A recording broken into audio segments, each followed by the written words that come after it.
Hello, and welcome in for some more Crimson Diamond. I hope that you are doing well. We just started a new chapter. I believe it was Escalations. And yeah, I am looking forward to playing some more Crimson Diamond. Today is actually my birthday. So yay. But yeah, I was really looking forward to doing this one. So let's see how it goes. And apparently, there we go. Look. There's a jetty here overlooking the rushing river. I think we've read this. Appears to have been an altercation here. There are scuff marks and what might be a shoe print on the jetty. You can see puddles of liquid and overturned drinking glass and what looks to be the crystal decanter broken into jagged shards. Oh dear. Um, The liquid here has yet to be absorbed into the dock. Even in the moonlight, you can see that it's golden yellow and that it's whiskey. What a waste. The liquid on the jetty is definitely alcohol and not river water. Or pee. He could have just peed everywhere when they did the altercation. Mr. Richards was here not that long ago. If he'd drunkenly fallen into the river, I'd expect to see watermarks on the jetty where his impact caused splashes. Besides the spilled alcohol, the jetty is dry. Okay. The direction of the scuff marks appear to lead away from the jetty and into the woods to the north. And these scuff marks were made by rubber-soled shoes. She has come to sit with me. Hi. I'm not sure exactly whose shoes made these scuff marks. I'll need to look into that. Mr. Richards could have made the scuff marks, but I'll need to find out what kind of shoes he wears. Oh, I better be careful and not stray too close to the edge of the jetty. I'm not trying to. Examine. Shoe print? Shore prints? Shoe print? Upon closer inspection, you ascertain the shoe print came from a size 14 foot. That is some knowledge there. I'm not sure I could look at a shoe print and go, hey, that's a size 10. First of all, I need to determine whether Mr. Richards himself made any of the shoe prints I've found. Did Jack encounter Mr. Richards during this incident? I should find him and ask about his shoe size. Who knows what size Nessa's feet are under that long skirt? I'll need to investigate. Where have I seen Kimmy walking around outside? Could she have left some shoe prints on moist ground? What would be an unobtrusive way to learn Corvus's shoe size? I wonder if he's left any shoe prints anywhere. Albert could be mixed up in all of this, but I'll need to find out his shoe size. I cannot say shoe size today before I can say for certain one way or another. Nathan could have made these shoe prints. I certainly can't rule him out. Have I seen Nathan walking in an area where he could have left shoe prints? Think so, and not too long ago. Type size check to review whose shoe sizes you still need to learn. Everybody. The glass has been knocked over and its contents spilled out into the jetty. Ah, what a waste of good Canadian whiskey. You think you can see an oily mark on the outside of the overturned whiskey glass. That could be a fingerprint. You carefully dust the overturned drinking glass for prints and reveal. Aha, a fingerprint. Oh, I better be careful. I'm trying not to. Lift fingerprint.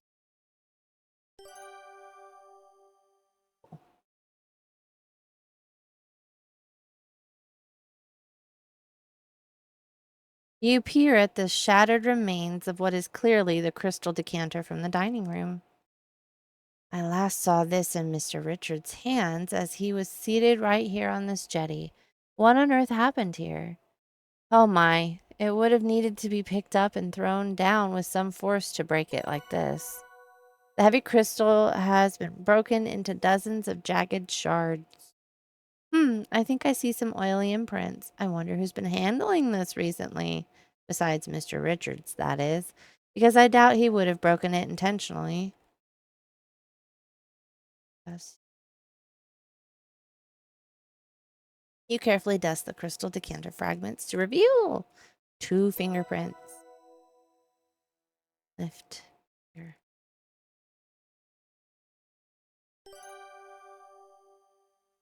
compare fingerprints. You conclude that this is Evan's fingerprint. That makes sense. I did see Mr. Richards drinking out of this glass earlier. Evans and Nessa's were on the crystal decanter. Wow, she's just all up in everything.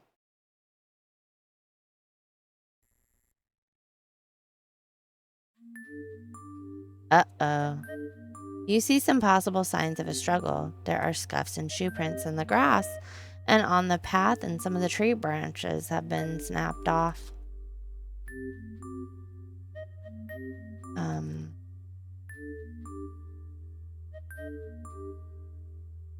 the little puddles of liquid haphazardly scattered along the path here, lit by the moon. The more you look at the scene, the more convinced you become that whatever happened at the jetty continued in this part of the woods. You see scuffs and shoe prints in the grass and on the path to the south and east. You can also see some freshly broken branches. I don't like the looks of this. Yeah, no joke. I'm in liquid. The puddles of whiskey are staggered at irregular intervals, both on and off the path, almost as if whomever was responsible for them was also staggering. This doesn't bode well.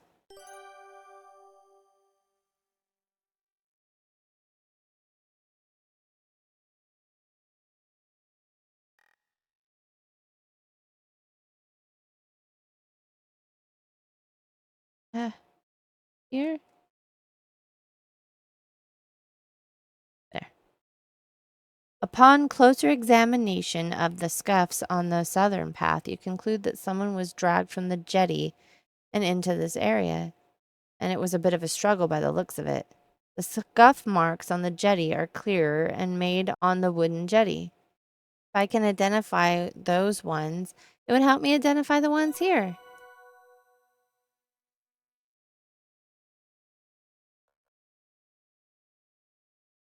You can see a smattering of shoe prints here that appear to come from 2 different shoe sizes. Most of these look like they came from a size 14, but there are a few here that look to be size 8. Interesting. Salmon, guff. Scrapes in the grass are deep, as if someone was literally dragging their heels to resist an outside force. The scuffs and scrapes are definitely leading away from this part of the forest and down the eastern path. I need to identify the scuff marks on the jetty. Those ones are made on a hard surface, which might help in identifying them.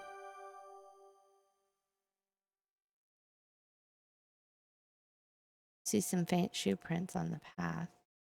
Some of these look like the same 14, but there are smaller shoe prints too, possibly a woman's size 8.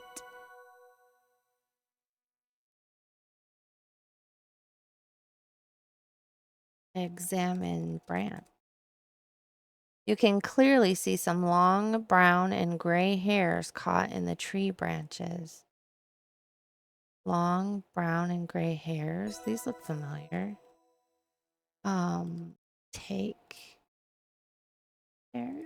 Chairs. Examine hairs. Try that. A lot of the hairs have their follicles intact. I'd say that some of these hairs were caught and pulled out with some force. Long brown and gray hair. Only Nessa has hair like that. Cool. These might be useful bits of evidence. Yeah, maybe. Let's save. Nessa did everything. There.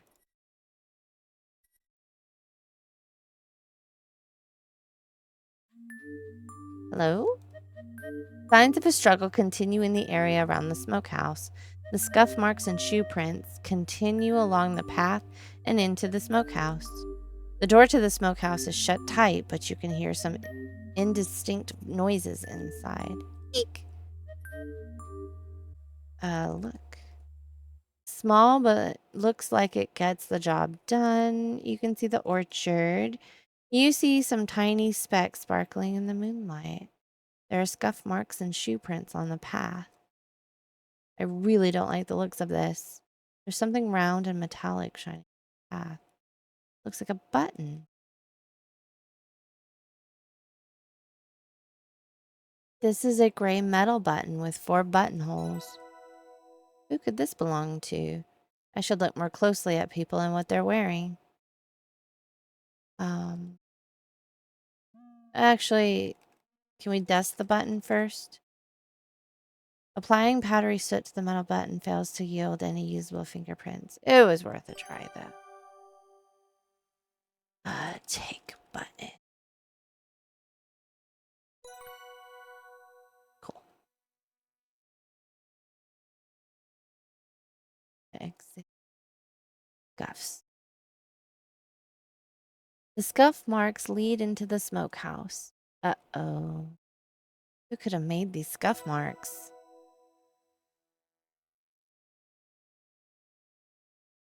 The size 14 and 8 shoes. Okay. I'm gonna just save here. Please enter. Yes, Nessa did everything. Open door. Oh, I'm gonna die. Oh, yeah. Nancy, I'm busy in here. Please step outside. Nathan is frantically rummaging in the smokehouse. Nathan, where's Mr. Richards? What's happened? I don't know. That's what I'm trying to find out. If you don't have any helpful information, please leave me to figure this out. Oh, of course. On one hand, I'm relieved that I didn't stumble onto anything ghastly, but on the other, where's Mr. Richards and what's happened to him? I'll need to come to some conclusions and present them to Nathan. Maybe then he'll let me into the smokehouse and I can continue my investigation. I'm going to need to figure out who was involved in the scene I found at the jetty. Well, yeah.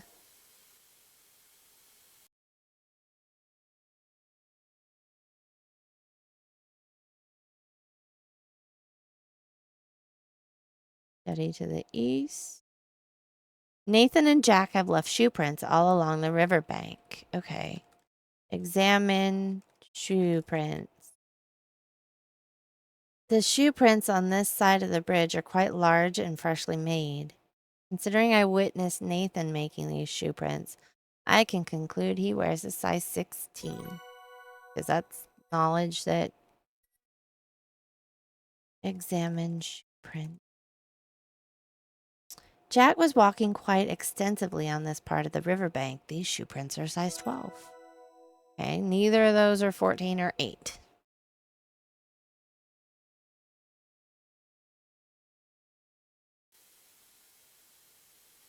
Oh, they clearly enjoy nesting here. Yes, I need shoe prints though. You can see some shoe prints by the river bank. Oh, down there. Examine shoe prints. Upon closer inspection of Kimmy's shoe prints, you conclude that she wears a size 6 or 6.5. Ah, now that I know Kimmy's shoe size, the woman's shoe print I saw in the study must belong to Nessa. So Nessa wears a size 8. Got it. Nessa's shoe print matches one of the shoe prints I found outside the smokehouse. It's possible that she's involved in Mr. Richards' disappearance, but I need to verify that. Oh, I better be careful and not stray too close to the edge of the river. I know.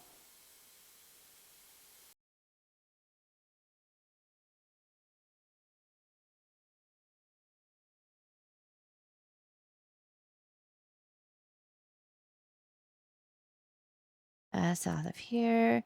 Scattered wet patches of liquid seem to be leading south.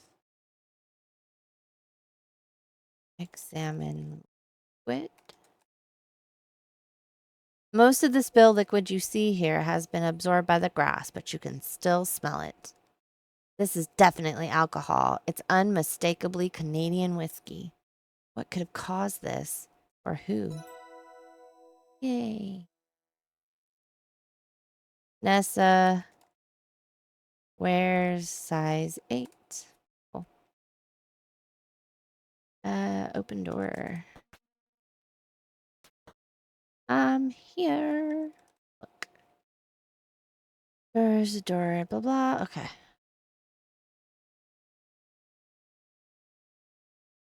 Examine shoes.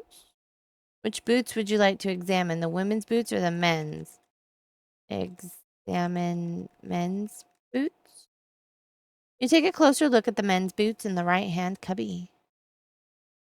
Thanks to your loop, you can clearly see the initials ER written on the inside of the boots in small letters above the number 12. These boots belong to Mr. Richards. Rubber soles, too.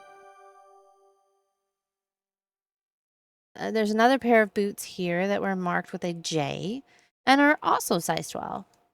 Ah, these must be Jack's boots. These have leather soles. The shoe prints I found on the jetty aren't Evan's. It doesn't appear he walked away from the jetty. The scuff marks I found on the jetty leading away from the jetty were made by rubber-soled shoes. These rubber-soled men's boots belong to Mr. Richards.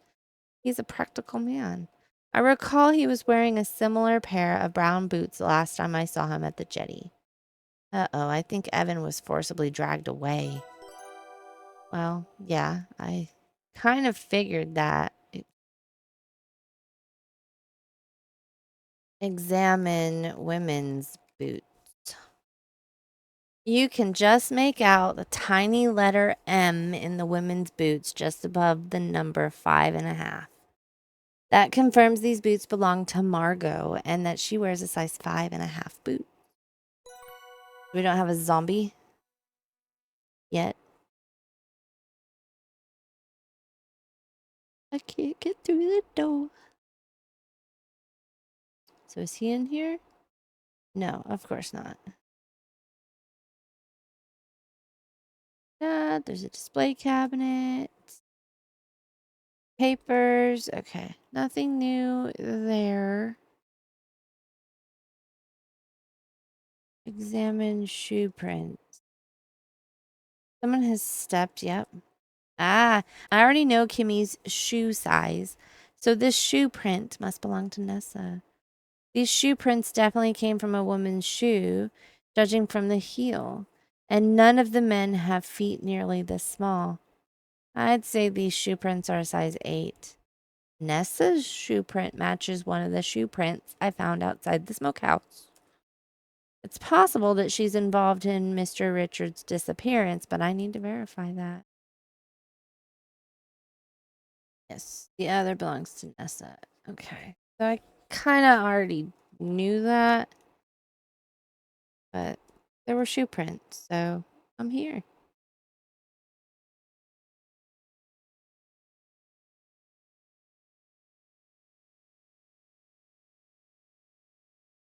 Oh, listen. You definitely hear someone or something in the upstairs closet. Listen. Okay. Oh, pardon me. You stumbled upon the ranger rummaging in the closet. Hey, I was doing that not that long ago. Ranger, what are you doing in here? Oh, Miss Maple, is it? You certainly gave me a start. Jack directed me to the bathroom, but I don't seem to be in the right place. Why is that a question mark? There's no toilet in here and you were looking at the locked chest. What the heck? I'm used to being out in the wilderness, but a bucket doesn't seem that appropriate as a bathroom. Eh? Well, yeah, maybe. Yeah, maybe don't pee in the chest. That would kind of suck. Ah, the bathroom is across the hall from the spare room. Oh, I thought Jack said across from the stairs. My mistake. Excuse me. Don't lie to me, dude. Oh, that's me. I'm gonna save because I don't trust that guy. I think he doesn't trust me. Okay. Where am I going? Listen. Listen with glass. With the help of the drinking glass, you can hear a conversation behind Albert's bedroom door. And what government agency did you say sent you, Mr. Respa? Your government sent me. The specific name of the agency escapes me. Here I have the documents. I trust they're in order. Ah, thank you. Let's see. Yes, these look just fine. Humph, of course they do. May I see your identification papers? There's a pause in the conversation. Even with the aid of the drinking glass, you strain to hear what comes next. See here, officer, I am a very busy man. I don't have time to read about my documents, to produce my identification papers at the moment. I am here because my government is doing a favor to your government, yes? Strong international relationships are vital, especially in the times to come. Doubtless you are aware of the current state of the world affairs. I am. So if I were you, I'd take a step back and turn your attention to the dead woman in the cellar, which is, after all, the reason you are here. Of course. Have a good evening to you, Mr. Respa. Get away from the door, Nancy. Humph. So much for Canadian hospitality. Run! Yeah. Oh, Miss Maple. Good evening. Good evening. Interesting. O E. O D. Ah, I forgot to lock my door again. I've had more than enough of your company, Nancy. Please leave me to my work. Rude. Examine his shoes. You can see a small number 12 marked on the insides of the shoes. Okay, thanks, Albert.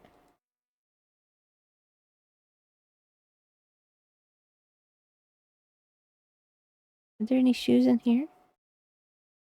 Examine shoes? That would not benefit. Okay. I don't see any.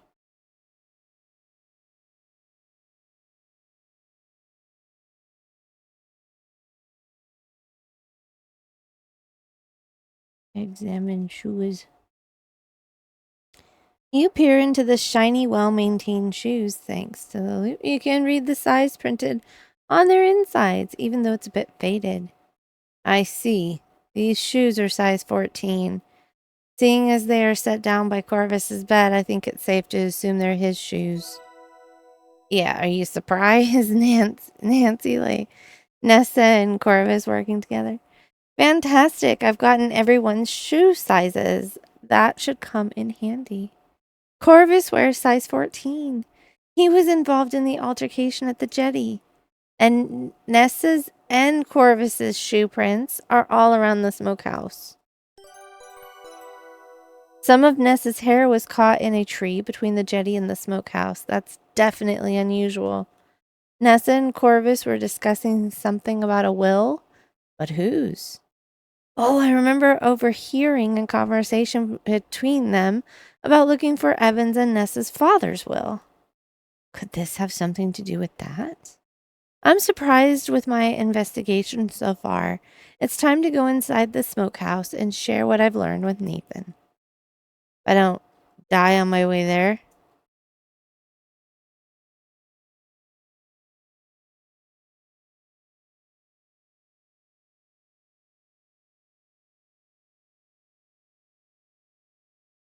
Nope.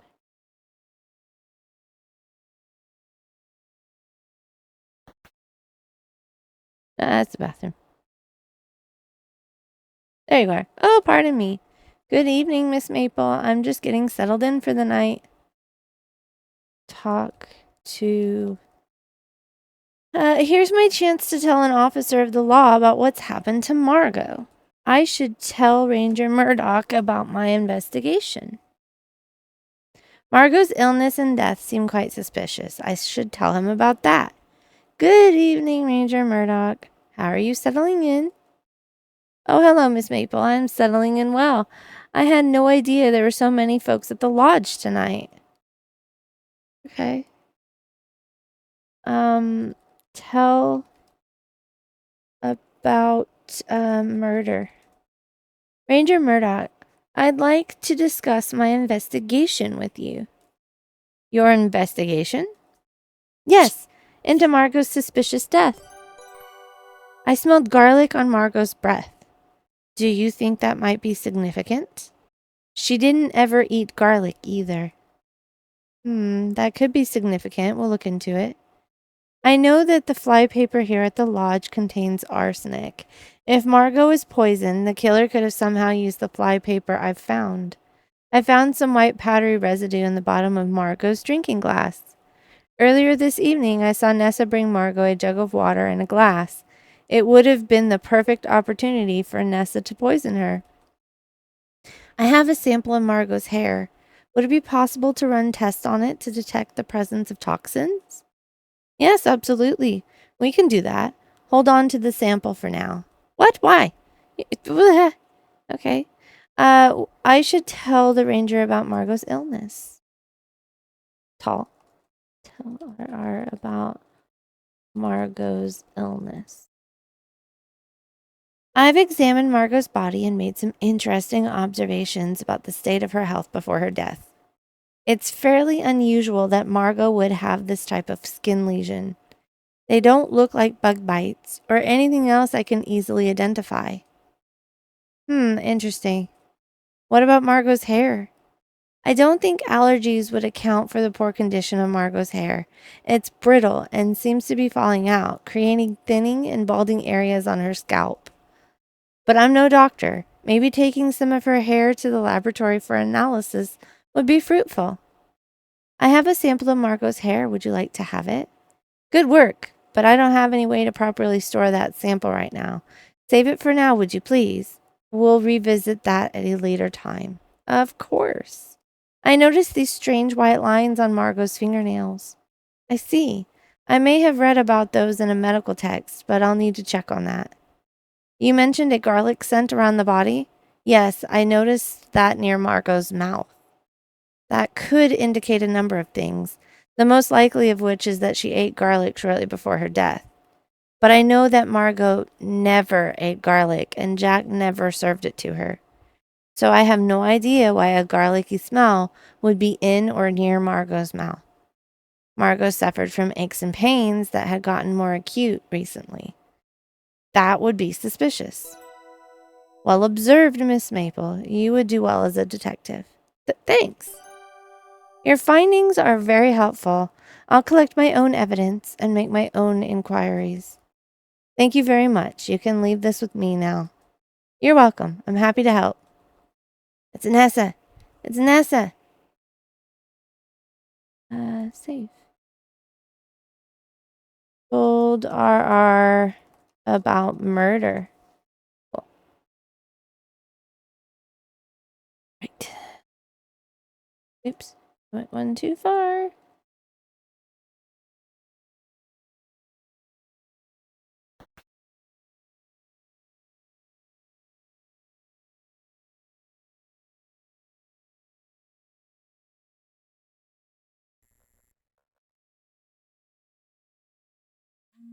Whoa.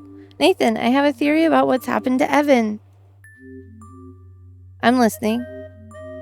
There are shoe prints all over the jetty leading into the smokehouse. Yes, I saw those, but I have no idea who those could belong to. I do. I did a bit of detective work and learned the shoe sizes of everyone in the lodge. You did? I certainly did. And according to my findings, I've concluded that Nessa and Corvus dragged Mr. Richards off the jetty and into the smokehouse. That makes a lot of sense to me, Nancy, but where is he now? That's what we need to find out. You're absolutely right about that. Please let me take a look in here and see what I can find. You've done very well, Nancy. Maybe you can figure out where Evan is now. So far, I've come up empty-handed. Thanks, Nathan. I'll try not to let you down. If you do find anything of significance, let me know as soon as possible. Will do. Oh, one more thing. Yes, Nancy? Nessa seems to be desperately looking for something. I'm not sure what. She's made a mess of the study. There are papers all over. I think it has something to do with a will. I heard them talking about it in the parlor last night. A will? Come to think of it, they were discussing Evan's and Nessa's father's will. That was after dinner yesterday. I need to go talk to Jack about all of this. Meet us in the study when you're finished here. You can tell us all about this ersatz will and the mineralogical report then. Good luck, Nancy. Good luck to you too. Cool. Okay, what have we here? I'm gonna save again. This one. Sorry, I thought I clicked on it. Look.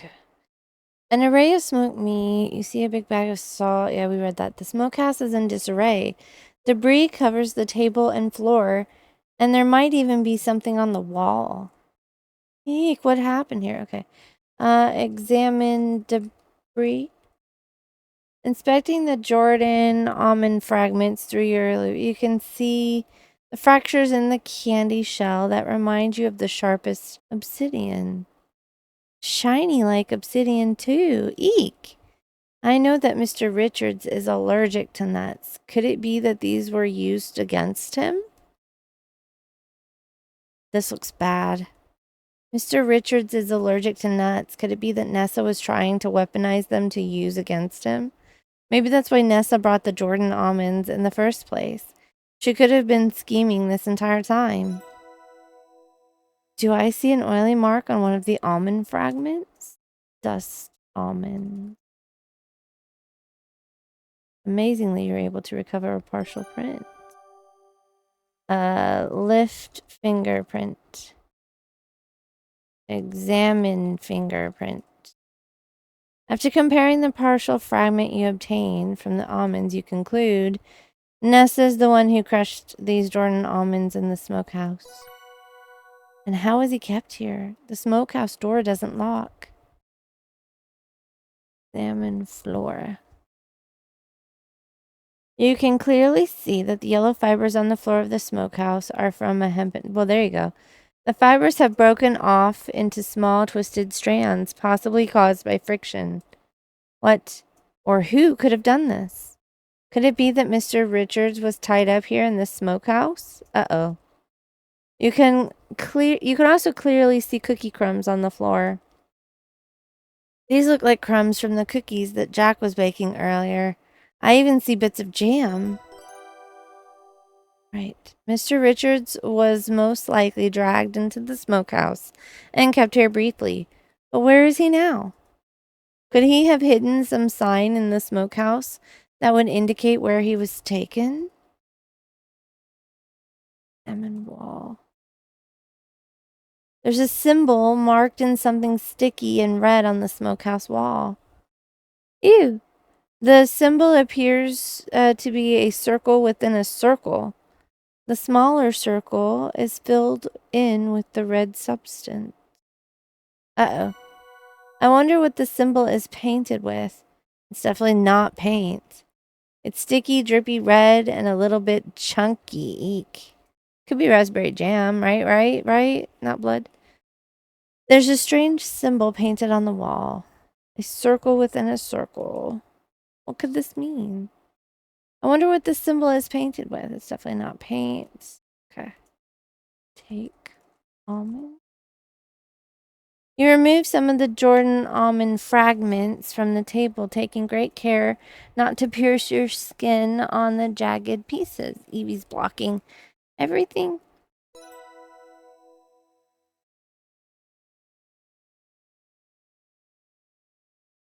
When I leave, there's no telling who could come here and tamper with the scene inside. I don't think I'm quite done with my investigation here. I should examine the inside of the smokehouse more closely. What on earth is this sticky, glistening red substance painted on the wall of the smokehouse? I must find out.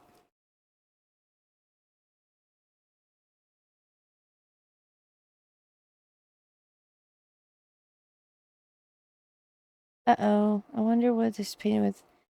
Okay. Smell symbol? Wondering if you'll regret it, you carefully smell the dripping red symbol on the wall. Oh, it smells like raspberries. Well, that's a relief. It's raspberry jam. I think I figured it out. Nessa crushed the Jordan almonds on the table. Mr. Richards is allergic to nuts. Could it be? Yes, you've said that. Maybe that's why she brought them. Judging from the frayed rope fibers, Mr. Richards could have been tied up in the smokehouse after he disappeared from the jetty. I think Mr. Richards partially freed himself and painted his symbol with raspberry jam. He took care to conceal the symbol under the table. It could indicate where he was taken next. The symbol looks like the thumbprint cookies that I saw Jack baking, and their middles were filled with raspberry jam.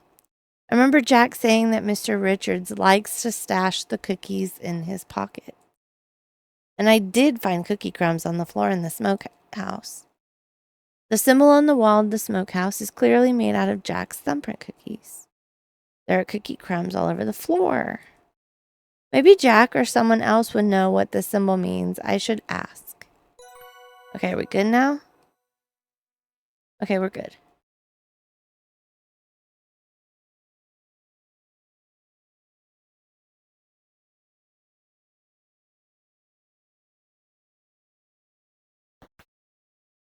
Okay.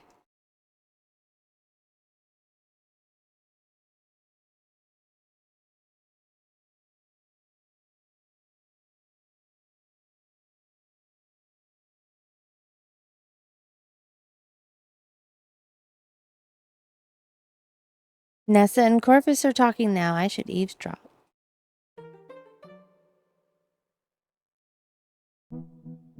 That hussy, that harlot, that strumpet. Where could she have hidden my brooch? I've looked everywhere. Nessa, we can't be hanging around much longer. I finished writing the new will. You've gotten Albert's report. We're finished here. I know that, and I don't need reminding. Once we're finished searching here, we'll get back to Evan, make him sign. Shush! Who knows who's listening? The walls have ears. Yes, yes. Okay. Corvus wrote a new will? I should see about that. I bet he's got it stored in that satchel of his. Come on, Nancy. Get away from the door.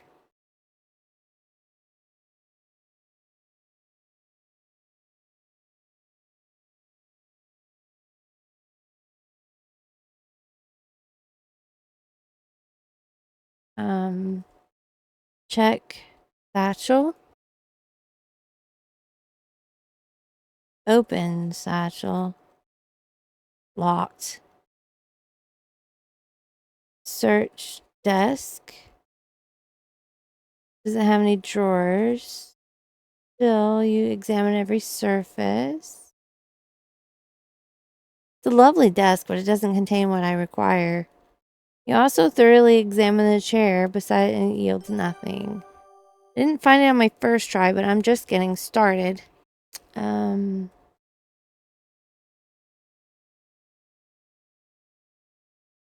Two single beds are set up in the opposite search bed. Under the bed and even under the pillow. I suppose under his pillow would have been obvious and not particularly secure. He may have it on him.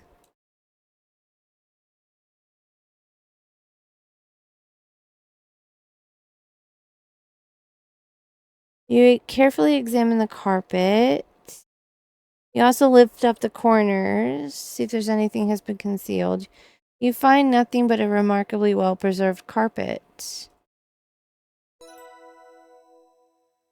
There's only so many places it could be, like on him, I'm thinking.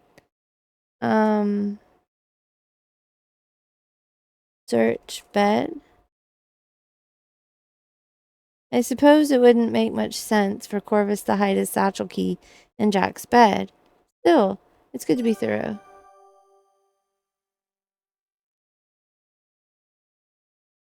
Search bookshelf. You inspect the bookcase from top to bottom. You pull and push the books, looking for levers or hidden switches. You try to pull the bookcase away from the wall, but it's pretty heavy and doesn't seem to have any hinges. You look for books with hidden compartments or meaningful suggestive titles. Unfortunately, you eventually realize that this is an utterly regular bookshelf holding completely standard books. Oh well, it was worth a try. I'm satisfied with my search. I don't think it's here. He's got to be carrying it. And the question is, how do I get it? Right?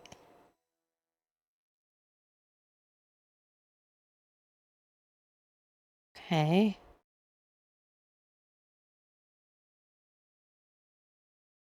Oh, room. Is it this one? Uh, fill mug with water.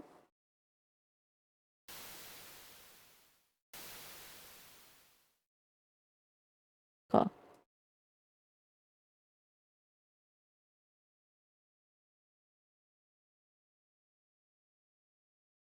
Do, do, do. Here's Corvus. Now, how do I get the satchel key from him? He must have one. He must have it in one of his pockets. Pour water on Corvus. Doop! What have you done? You clumsy girl, you've soaked me through. I'm so sorry, Mr. Shaw. I'm such a lummox. Fortunately, I packed a second set of clothes, and it looks much the same as this. Hurry up and change then. You need to help me find my brooch before... Well, anyway, get back here quick. Right. Excuse me, ladies. Corvus exits the room to change his clothes. Not knowing what to do, you stand awkwardly and wait for him to return. All the while, Nessa continues to go through Margot's things. Soon enough, Corvus returns, clad in identical vest and trousers. There, you see, it's like it didn't even happen. But do keep away from me, Miss Maple. I don't have another fresh set of clothes. Of course, and again, I'm very sorry. Just stay out of our way, won't you? Will do. Murderer. Bye.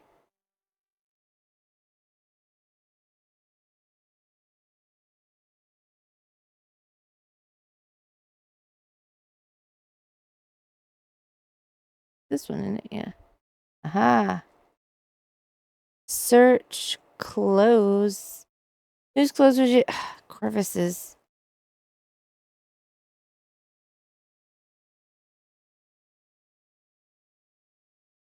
Corvus's clothes are finely tailored and kept immaculately clean. The vest and trousers are decidedly damp. You feel a twinge of guilt. Oh, one of the metal buttons on the vest is missing. So this button belongs to Corvus. Finding the key. Yay.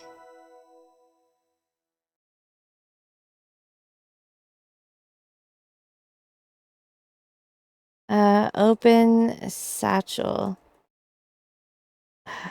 Use key. I don't know. Unlock satchel. What? Okay, take key. That why wouldn't you take the key, Nancy? Unlock satchel. Open or search satchel.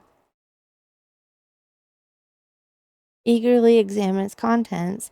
Aside from pens and a few personal items, there are two documents that draw your eye. There's the report signed by Albert. There's also a will in here. Uh-oh. Take will.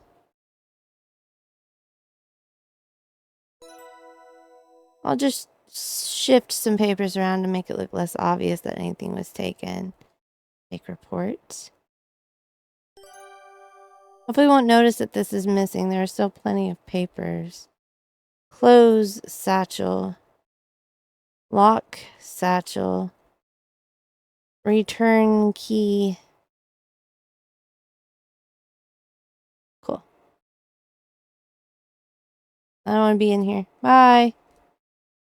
Examine will. of possessions. This document says that everything goes to Nessa. That's surprising considering their strange relationship. Your eyebrows raise as you reach the end of the will. It's been signed by Corvus Shaw with Nessa signing as witness. There's a blank line under which is written Evan Richards. It appears that Evan has yet to sign this document. The entirety of the will appears to be in Corvus's handwriting. This looks pretty fishy to me. Examine report. After carefully studying the report, you are surprised to conclude that despite the gorgeous penmanship and Albert Respa's florid signatures, it's extremely poorly written. This is nearly nonsense. It reads like Albert inserted mineralogical words at random without knowing their meanings, and he's trying to hide this fact with fancy language. Even still, I have a hard time believing that this report was written by an expert. The fine paper and fancy seal might fool a casual observer or government officials eager to rubber stamp stacks of paperwork off their desks. The report does conclude that the land on Crimson Lodge is built rich with diamonds. Interesting. Wait a minute, I overheard that conversation between Nathan and Albert in the boathouse. Nathan paid Albert for a report that states there are no diamonds in Crimson. Something's fishy going on here.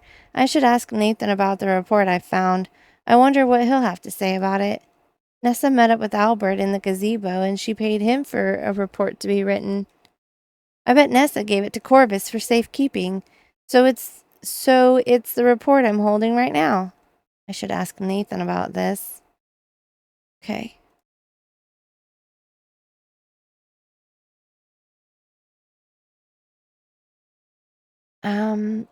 Ask Jack about almonds. Oh yeah, Nessa brought some Jordan almonds into the lodge and put them in a bowl in the parlor. She knows Mr. Richards is allergic to nuts ever since they were kids. Pretty inconsiderate if you ask me. Nessa could seriously threaten Mr. Richards' life with those Jordan almonds. Would she go that far? Ask Jack about garlic.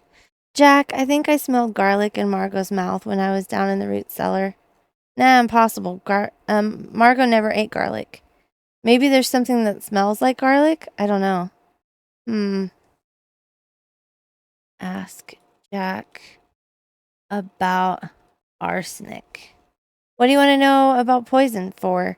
We don't use any poison here. Oh, except the boxes of flypaper have a skull and crossbones on them, but I can't read the tiny label.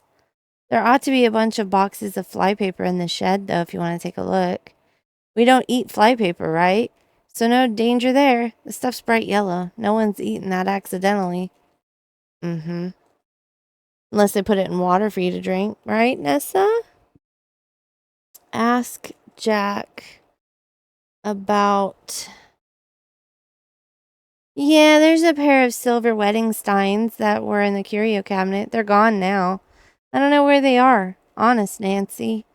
I will say I don't think they're in the lodge. Just a feeling. Ask Jack about cookies. I baked cookies recently, yeah. Mr. Richard eats tons of them. Keeps them in his pockets, even. They're called thumbprint cookies in English, but they're also called that in Swedish. What's that mean? Oh, right. It means raspberry cave. Oh. Well, that means raspberry cave in Swedish. So if Mr. Richards is trying to help people find him, then he's in a place that would be like a raspberry cave. Garnets. He must have been taken to the garnet mine. What's Nessa planning? I don't have a good feeling about this. I'll talk to Nat. Maybe he can help. Ask Nathan about Ranger. They're the law in these parts. Ranger Dan visits the lodge on occasion. I avoid the rangers, even the nice ones. I never know when one might decide to make my life more difficult. Especially considering I sneak off the reservation to visit, which is against their laws. Oh, I had no idea. Please keep that to yourself. Of course. Ask Nathan. Uh,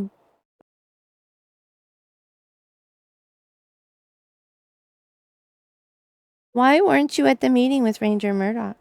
Ah, yes, that's a bit awkward. I'm not allowed off the reservation without a pass from the Indian agent. None of us are. I could lose my Indian status if I'm caught. Sometimes we choose to lose our status if we think it could benefit our families to work elsewhere or earn a degree. But right now it's not the best choice for me and my family, so I made myself scarce. I'm sorry, I had no idea. Thank you, Miss Maple. We're working to make things better for future generations.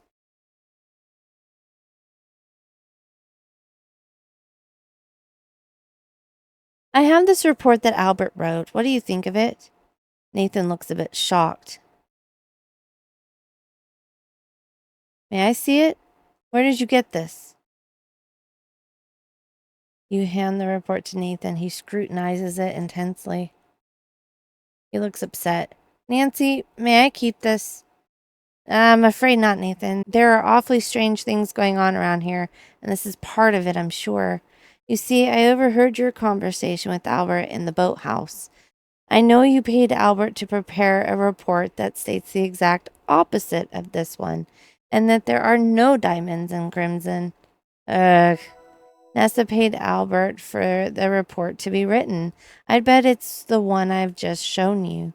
The report states that there are diamonds in crimson. After reading this report, I have my doubts that Albert is as qualified a mineralogist as he claims, although his kit was legitimately high quality for his role. Not to mention, the field work he conducted seemed more focused on a single irrelevant specimen and nothing else. Something fishy is going on around here. So if you don't mind, I'll be keeping this report, at least until I figure out what's going on. Nathan reluctantly returns the report to you. Very well. I suppose I'll have to trust you. You can, I promise. Excuse me, I need to keep looking for Evan's will. It's vitally important that we find it. Well, I don't have that will, but I have a new one.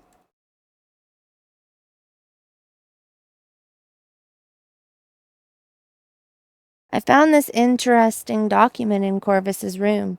What do you think about it? Interesting? Yeah, let's see.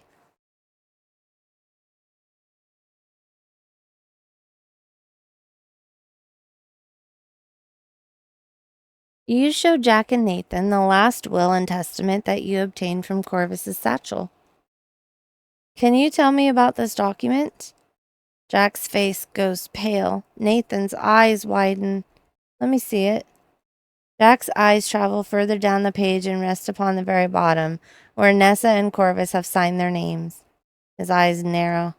Nathan's mouth sets into a grim line. I see. Where are those shysters? Nessa and Corvus? I last saw them upstairs in Margot's walk-in closet. I see. Excuse us a moment, Nancy. Okay. You hear Nathan and Jack's heavy footsteps as they hurry down the hallway and up the stairs. They aren't gone very long before you hear them returning to the study. They're gone. It looks like they left in a hurry. Margot's walk-in closet was in shambles. I wonder what they are doing. They were looking for Nessa's ruby brooch. Margot took it. Yeah, I'm not surprised. You're not? As you already know, Margot asked me to keep the silver steins for her until Nessa was gone for good. She didn't give me any ruby brooch, though. She must have hidden it somewhere. I remember Margot saying something about concealing the ruby brooch in her walk-in closet. Nessa was on the right track. I wonder if she found it. We need to keep looking for Evan's will. Let's hope he has one. Let's hope.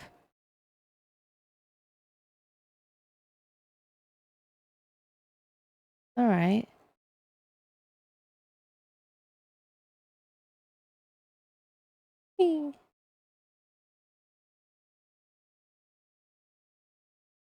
Her walk-in closet, huh?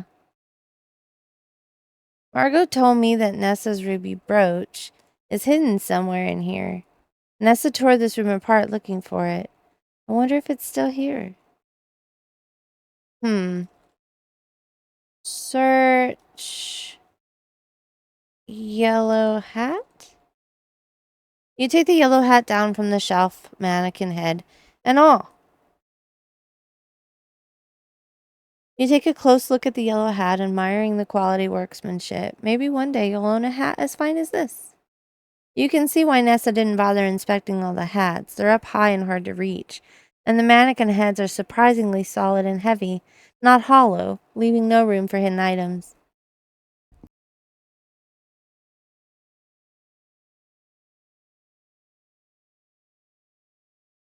You take the green hat down from the shelf, mannequin head and all.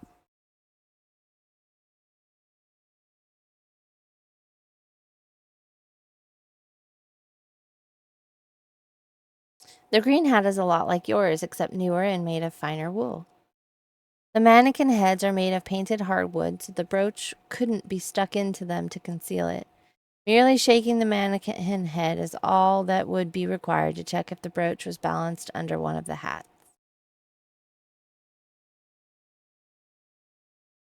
Search blue hat. The red silk rose on the blue hat is exquisite. The stitching is minute and even. Your arms are starting to ache from straining them to their limits to reach the hats. You wonder if your efforts will prove fruitful. You're starting to doubt it. Search teal hat. The bright teal color of this hat isn't faded in the slightest. The underside of the brim is the same gorgeous hue.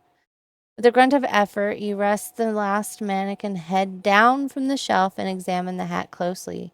Oh!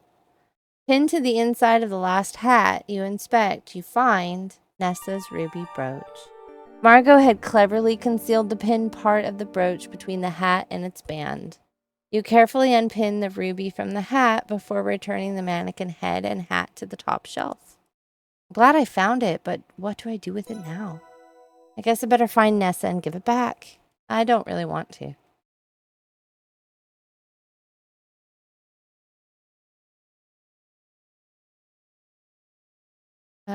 Dust 2. Lift prints. Lift fingerprints. There. No, okay. Compare fingerprint. You obtain from the drinking glass. You conclude that this is Evans. Reveal 2 on the decanter. Glass jar. Okay. Examine brooch. You admire the rich, much coveted, blood, deep red hue of the ruby mounted on the brooch. Thanks to your loop, you detect faint, but the gem is eye clean. That means the inclusions aren't visible to the naked eye. They're also called silk. You've revealed 2 clear fingerprints on the ruby. You compare them to the fingerprints you've obtained. One of the fingerprints belongs to Margot, which comes as no surprise. She admitted to stealing it. The other fingerprint belongs to Jack. I should ask him about this. Mm-hmm. That was downstairs. Still down there looking for the will? Ask Jack about brooch. Look, Jack, I found Nessa's ruby. Huh, well, how do you like that? You're pretty good at finding things, Nancy. Want to know what else I found, Jack? Your fingerprint on Nessa's ruby brooch. Can you think of any reason why I'd find that? Okay. I helped Margot hide the brooch. It was the least I could do, seeing as Nessa probably killed her. Nessa probably murdered Margot, right? Or at least poisoned her. That's what you figure, right? Yes, that's what I think. Margot was telling me that Nessa had it out for her. She didn't tell me why she thought so, but it was easy to see, wasn't it? Nessa thought Margot would get the lodge and land instead of her. So, yeah, when Margot came to me to help her hide the brooch, I did just that. I couldn't hide it in my room because Albert's using it. Couldn't hide it in the room I'm sharing with Corvus, too risky. So I hid the brooch in Margot's giant closet, reached up high into her hats, and pinned it inside one of them. Margot couldn't have reached up there. She was even shorter than you. We were going to sell it and use the money to help with the lodge's upkeep. So Nessa could at least indirectly help fund that, something she'd have been doing anyway. But now Margot's dead, Evan's disappeared, and Nessa and Corvus are off to who knows where. Things are coming apart. I don't see much point in anything anymore. You keep it. You found it fair and square. Pay your way through school or something. Make something good come of all this. Oh, Jack, I'll hold on to it for now. Talk to Jack and Nathan? No, okay. Talk to Jack. You breathlessly tell Nathan and Jack about your theory about what happened in the smokehouse, ending with your belief that Mr. Richards was taken to the garnet mines. You think he was taken to the garnet mines? Those have been sealed shut for decades, which makes them a perfect place to hide someone. Uh-oh. We should drive out there and check just in case. I agree. It'll take some time to prep the automobile to the carriage house. I'll meet you there. I'm going to fetch Ranger Murdoch. Stay put in the lodge, Nancy, in case Mr. Richards comes back. In case they come murder me. Also, where's Kimmy? I kind of have forgotten where she is through all this.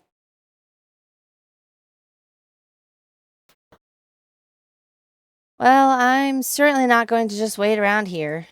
I'll convince Jack and Nathan to take me with them. They need all the help they can get. But before I head out, should I check in with the other folks in the lodge? Yeah, probably, because I don't even remember where they are.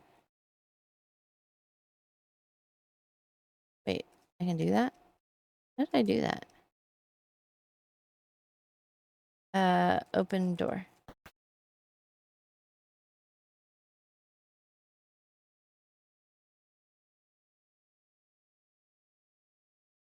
Actually, with that, I'm going to go ahead and call it here.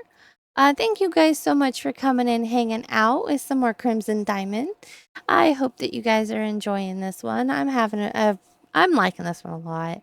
But yeah, it was a perfect birthday stream. So yay. Thank you guys so much. As always, if you enjoyed this video, if you wouldn't mind dropping a like and subscribe, it always makes my day and it really helps out the channel a lot. So I appreciate it. And yeah, I will catch you guys next time. Have a good one. Bye.